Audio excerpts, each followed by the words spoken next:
¿Cómo están? Mi nombre es César Vergara. El día de hoy les voy a platicar cómo se escribe un cuento infantil.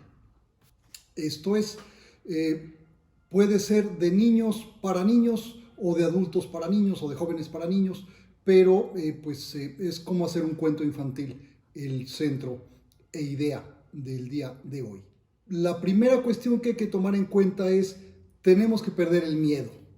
No tienes que ser un gran escritor, no tienes que ser un gran cuentista, sino que para que la historia salga bien, basta con que tengas ganas de contarla bien.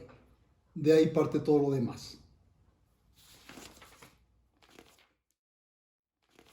Ahora, así como tenemos diferentes ingredientes para hacer un pastel y que quede sabroso, en la misma forma hay 5 conceptos básicos que se requieren para contar un cuento, que son básicamente a quién le pasa, el protagonista, los personajes, dónde pasa, eh, cuándo pasa, qué es lo que pasa y la conclusión, el desenlace, la moraleja, etc.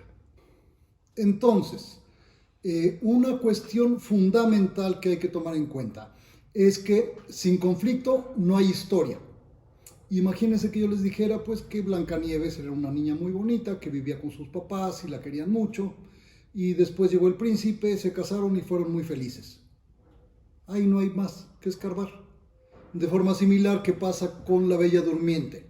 Si les cuento que era muy bonita y entonces todas las haditas del bosque vinieron a llenarla de parabienes y bendiciones, después llegó el príncipe y se casó con él, tampoco ahí hay más que escarbar.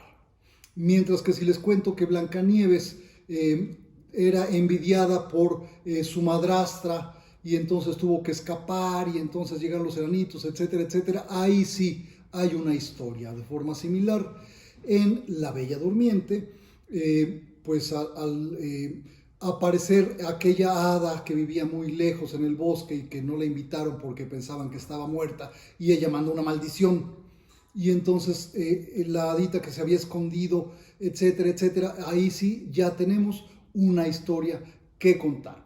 Pero no olvidemos, sin conflicto no hay historia. ¿Okay? Entonces, hay 4 momentos en cada historia.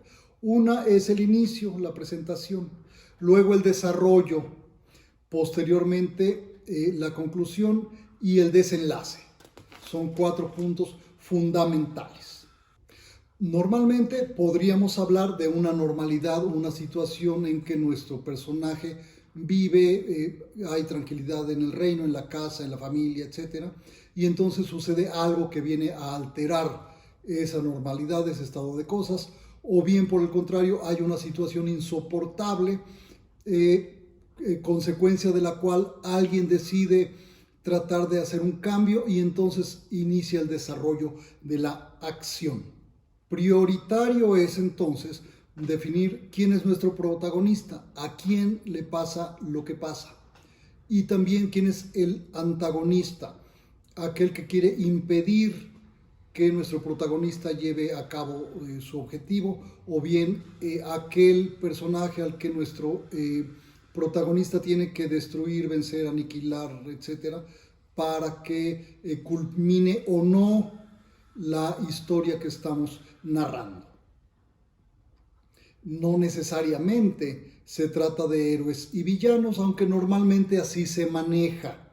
Pueden ser también dos personajes, cada uno quiere una cosa diferente a la que quiere el otro y están luchando hasta que finalmente alguien se sale con la suya y el otro lleva las de perder. Otro aspecto a considerar es el antagonista. Recordemos que mientras más fuerza, mientras más punch tenga el antagonista, más va a brillar nuestro héroe. Si el antagonista es ahí un ser pequeño, frágil, que medio quiere, pero es derrotado fácilmente, no hay un héroe al cual aplaudirle.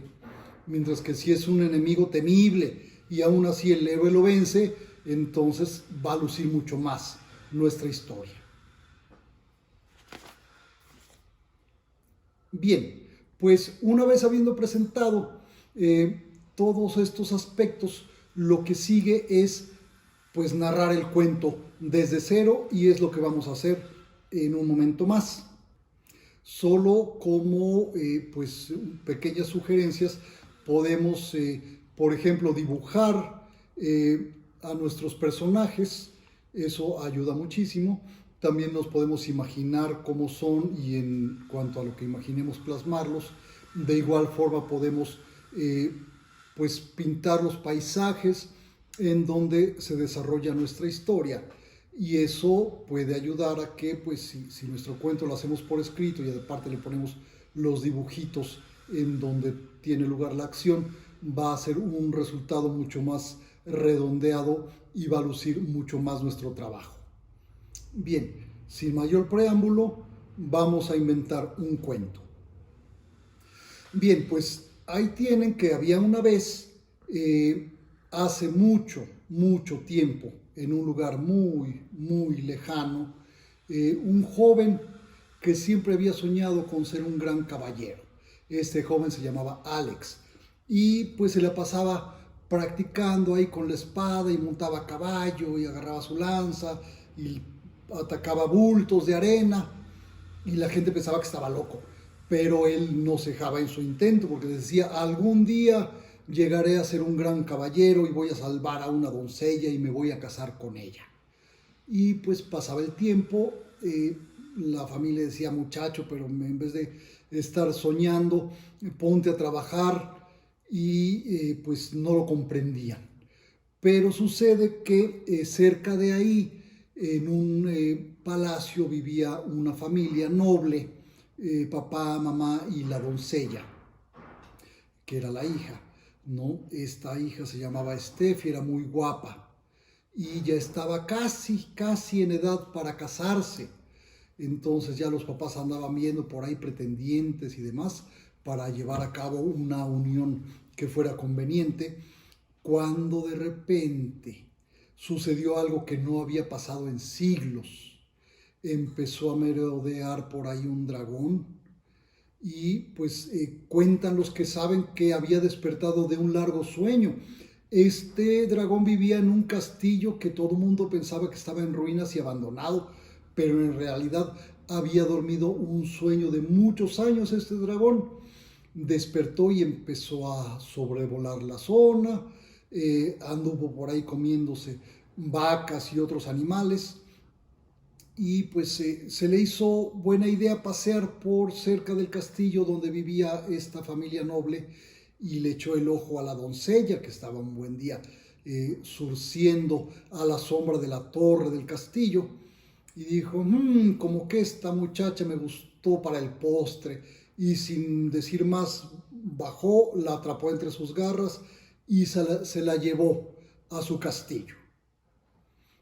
Entonces la familia de esta pobre Steffi corrió a ver al rey. Su majestad, por favor ayúdenos, un dragón se acaba de robar a nuestra hija y haremos lo que sea, estamos incluso dispuestos a dar la mitad de nuestros terrenos, la mitad de nuestro condado a aquel que la rescate. Sin hacérselo repetir, el rey mandó heraldos a todas las ciudades del reino pidiendo la ayuda de valientes caballeros que estuvieran dispuestos a arriesgar la vida para salvar a la pobre Steffi de las garras de ese malvado dragón que, entre otras características, escupía fuego y dormía sobre un gigantesco tesoro, armaduras, monedas, jarras de oro y demás joyas y piedras preciosas que hacían una fortuna cuantiosa. Y pues le daba además a este dragón por almorzar doncellas de vez en cuando. Entonces, pues hubo muchos interesados ante la oferta de fama, fortuna y la mano de una doncella de noble cuna. Pero cuando se enteraban de que se trataba de vencer a un dragón que escupía fuego, como que todos lo pensaban dos veces y decían no, mejor después. Sin embargo, Alex, que era muy valeroso, dijo, esta es mi oportunidad.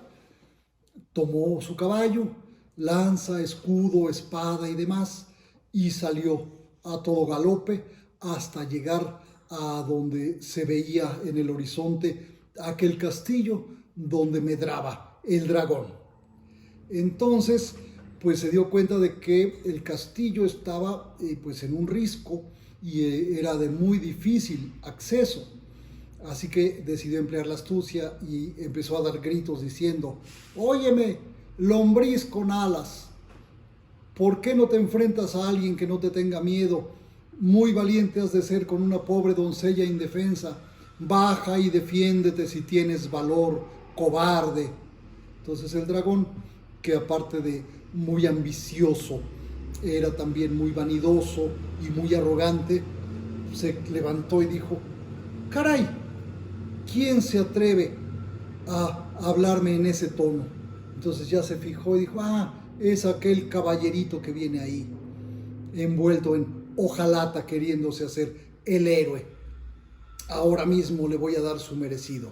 Y sin decir una palabra más, ¡fum!, se aventó y ahí vino volando a toda velocidad con toda su fuerza. Y Alex, el caballero, a ver esto, corrió a galope tendido, lanza en mano y con el escudo en la otra, a enfrentar al poderoso enemigo. Vino el dragón y ¡uah!, escupió fuego, se cubrió este caballero Alex y pues gracias a eso no le pasó nada porque su escudo lo defendió, pero al pobre caballo se le quemaron las crines. Entonces, como era muy noble jinete, bajó del caballo y esperó a pie al dragón, que después de sobrevolar y dar unas cuantas vueltas en el cielo, otra vez se le arrojó encima. Y Alex, muy valeroso, lo volvió a esperar, se cubrió con el escudo y cuando calculó que iba pasando por encima de él, agarró y ¡pum!, con su lanza lo atacó y se la clavó en el abdomen. Todo mundo sabe que la parte débil de los dragones es el abdomen y ahí le clavó la lanza. Con esto el dragón fue a caer hasta por allá. Vino el valeroso Alex corriendo y sin darle oportunidad a otra cosa, sacó la espada y se la clavó en el cuello, dándole muerte al temible dragón. Después de esto, corrió hasta el castillo y rescató a la doncella. Todo mundo en el reino fue muy feliz, lo ovacionaron, le aplaudieron y lo reconocieron como un caballero muy valiente, ya que había librado a todos de la peste y la amenaza de ese temible dragón, que hasta entonces existían en las leyendas y las pesadillas de muchos. Se casó el valeroso Alex con Steffi y fueron felices para siempre. Y colorín colorado, este cuento se ha acabado. Bien, como podemos ver, se cumplen las premisas deseadas desde el principio. ¿A quién le pasó? Le pasó a Alex. ¿Cuándo pasó? Hace mucho tiempo. ¿En dónde pasó? En un reino muy lejano. ¿Qué pasó? Un dragón se robó a una doncella. La conclusión del cuento, pues el valiente triunfa. El antagonista es obviamente el dragón. Y este es un ejemplo de cómo se hace un cuento. Muchas gracias. A sus órdenes, César Vergara. Adiós.